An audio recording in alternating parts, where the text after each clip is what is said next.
ഉള്ളത് പറഞ്ഞാൽ പൊളിയില, ഇല്ലാത്തത് പറഞ്ഞാൽ പൊളിയും. ആദ്യം ഹദീസേ അല്ല എന്ന് പറയുന്നു. ആരാ പറഞ്ഞത്? ഇബ്നു അസാക്കിർ തന്റെ താരീഖിൽ ലൈൻ ഖാമ അലാ ഖബരി ഫഖാല യാ മുഹമ്മദ് ലൗ ജീബന്നഹു എന്ന് പറഞ്ഞ വാക്യം, ഹദീസ് എന്ന പദം ഞാൻ അതിന് പ്രയോഗിക്കുന്നില്ല. ഈ വാക്യം പറഞ്ഞുകൊണ്ട് ഇതാണ് പച്ചയായ ഹദീസ് നിഷേധം. ബുഖാരിയുടെയും മുസ്ലിമിന്റെയും റാവികൾ ഉദ്ധരിച്ച സ്വഹീഹായ ഒരു ഹദീസ് സുന്നികളെ കാഫിറാക്കുന്നതിന് വിലങ്ങ് തടിയായപ്പോൾ പുറങ്കാലുകൊണ്ട് ചവിട്ടുന്നു. അപകടം മണത്ത മൗലവി അടുത്ത നിമിഷം ഓന്തിനെപ്പോലെ നിറം മാറുകയായി. തെളിവ് പറഞ്ഞല്ലോ, പക്ഷെ പറഞ്ഞ തെളിവ് എന്തിനാ പറയേണ്ടത് എന്ന് മുസ്ലിയാരോട് മറന്നുപോയി. എന്തിനാ തെളിവ് പറയേണ്ടത്? മുജാഹിദികൾ പറഞ്ഞ നിർവചനം തെറ്റാണ് എന്നതിനല്ലേ? അതിനാദ്യം തെളിയിക്കേണ്ടത് ഇതിൽ ഇസ്തിഗാസ പ്രാർത്ഥനയുണ്ട് എന്നാണ്. അതാരാ പറഞ്ഞത്? ഈസാ നബി അലൈഹിസ്സലാം നബിയെ വിളിക്കുന്നത് ഇസ്തിഗാസ ഇല്ലെന്ന് മറുപടി പറഞ്ഞതോടെ കേൾക്കും, ഉത്തരം ചെയ്യുമെന്ന് കരുതി നബിയെ വിളിക്കുന്നത് ശിർക്കല്ല എന്ന പുതിയ വിശ്വാസത്തിലേക്ക് ആലുവാ സംവാദത്തോടെ വഹാബികളെത്തി. സ്വഹീഹാണെന്ന് തെളിയിക്കണമെന്നതായി പിന്നീട് നമ്മുടെ വ്യവസ്ഥ ഒന്ന് വായിക്കണം. സ്വഹീഹായ ഹദീസ് എന്നാണ്. എവിടെയെങ്കിലുമുള്ള വാക്യം ഉദ്ധരിക്കലല്ല, സ്വഹീഹായ ഹദീസാണ്. ആ ഹദീസ് ഉദ്ധരിക്കുന്നുവെങ്കിൽ ഞാൻ വെല്ലുവിളിക്കുന്നു, അതിലുള്ള സനദുകൾ വായിച്ച് ഓരോരുത്തരും സ്വീകാര്യരാണെന്ന് തെളിയിക്കണം. മറുപടി കൃത്യമായി കിട്ടി. ബഹുമാനപ്പെട്ട ഹാഫിദുൽ ഹൈസമി ഈ ഹദീസ് ഉദ്ധരിച്ചുകൊണ്ട് പറയുന്നു, റിജാലുഹു റിജാലുസ് സ്വഹീഹ്. ഇതിന്റെ പരമ്പര വളരെ സ്വീകാര്യോഗ്യമായ സ്വഹീഹുൽ ബുഖാരിയിലും സ്വഹീഹ് മുസ്ലിമിലുള്ള ആളുകളുടെ പരമ്പര കൊണ്ട് സ്ഥിരപ്പെട്ട ഹദീസാണ്. ഹദീസ് നിദാനശാസ്ത്രപ്രകാരം ഹദീസിന് 2 ന്യൂനതയുണ്ടെന്നായി മൗലവി. ന്യൂനതയുണ്ടെന്ന് പറഞ്ഞത് ഞാൻ ഏറ്റെടുക്കുന്നു. അത് തെളിയിക്കാൻ ഞങ്ങൾ തയ്യാറാണ്. ആവശ്യമായ സമയത്ത് ഞങ്ങളത് തെളിയിക്കും. എന്താണ് ന്യൂനതയെന്ന് ആ നിമിഷം മുതൽ സുന്നീപക്ഷം ചോദിക്കാൻ തുടങ്ങി. അപ്പോഴാണ് പുതിയ വെടിമുഴങ്ങിയത്. ചേകന്നൂർ പോലും പറയാത്ത മുഴുത്ത നുണ. അഥവാ ഒരു ഹദീസ് സ്വഹീഹാകണമെങ്കിൽ അതിന്റെ വ്യത്യസ്തമായ സനദുകൾ മുഴുവനും സ്വഹീഹാകണമത്രേ. സനദുകൾ, അതിന്റെ വ്യത്യസ്തമായ സനദുകൾ, വ്യത്യസ്തമായ മത്തിനുകൾ, അത് വായിക്കുക, പൂർണ്ണമായി വായിക്കുക, പൂർണ്ണമായി വായിക്കുക. അപ്പോൾ നമുക്ക് ചർച്ച ചെയ്യാം ആരാണ് ന്യൂനതയുള്ള ആളുകൾ, എന്താണ് അതിന്റെ ന്യൂനത. മുസ്നദ് അബൂ യഅല ഹദീസ് ഉണ്ട്, സ്വഹീഹാണെന്ന് ഹാഫിദുൽ ഹൈസമി പറഞ്ഞു, അൽബാനിയും പറഞ്ഞു, എല്ലാവരും പറഞ്ഞു. ഓരോ സനദും ഞങ്ങൾ ഇട്ടു തന്നു. ഹദീസ് സനദ് പറയണമെന്ന് പറഞ്ഞു, അത് പറഞ്ഞു കൊടുത്തു. സ്വഹീഹ് ഉദ്ധരിക്കണമെന്ന് പറഞ്ഞു കൊടുത്തു. ഓരോ സനദും പറഞ്ഞു. എവിടെയാണ് കുഴപ്പമുള്ളത്? ഇനി വേറെ ഏതോ ഒരു സനദ് കൊണ്ടുവരും, ഉണ്ടായിക്കോട്ടെ, അതല്ലല്ലോ ഞങ്ങളുടെ തെളിവ്.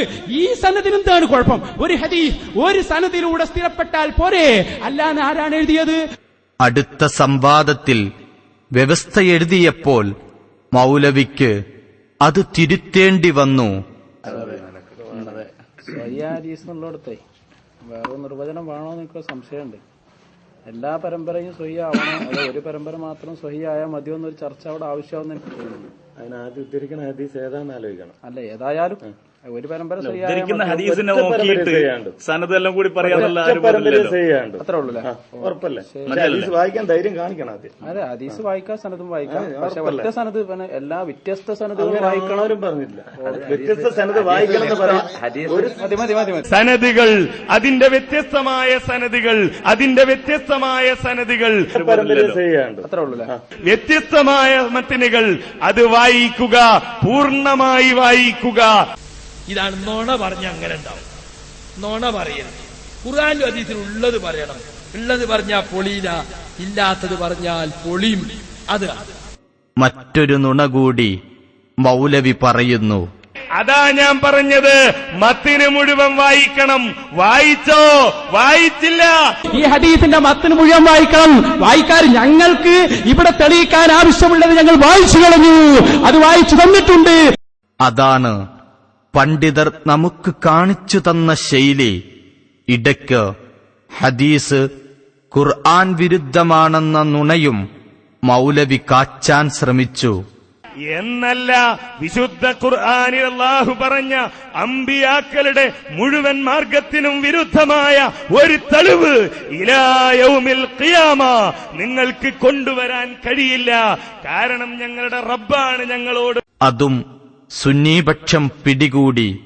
അഹ്ലുസുന്നത്തി വൽ ജമാഅയുടെ വിശ്വാസം എന്താ? സക്കരിയ സലായി പറഞ്ഞത്, ആരെങ്കിലും ഖുർആനിലോ സുന്നത്തിലോ വൈരുദ്ധ്യമുണ്ടെന്ന് വാദിച്ചാൽ, അതല്ലെങ്കിൽ ഖുർആനും സുന്നത്തും പരസ്പര വിരുദ്ധമാണെന്ന് വാദിച്ചാൽ, അതവന്റെ ദുഷിച്ച ചിന്തയും മനസ്സിന്റെ വക്രതയും മൂലമാണ്.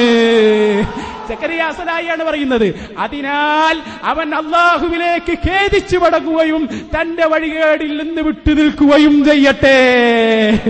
ന്യൂനത എവിടെ എന്ന സുന്നികളുടെ ആവർത്തിച്ചുള്ള ചോദ്യം വഹാബി കൂടാരത്തിൽ നിന്ന് ഒരു മറുപടി തേടി അലഞ്ഞു. എല്ലാ സനതും വായിക്കണം. അത് ആരാ നിങ്ങൾക്ക് പഠിപ്പിച്ചെന്ന്? പുതിയ ഉസൂലികൻ ഉണ്ടാക്കല. ഞങ്ങൾ പറഞ്ഞ സനദിന് എന്താണ് കുഴപ്പം? എന്നിട്ട് എന്താ അൽബാനി പറഞ്ഞത് കേട്ടോ?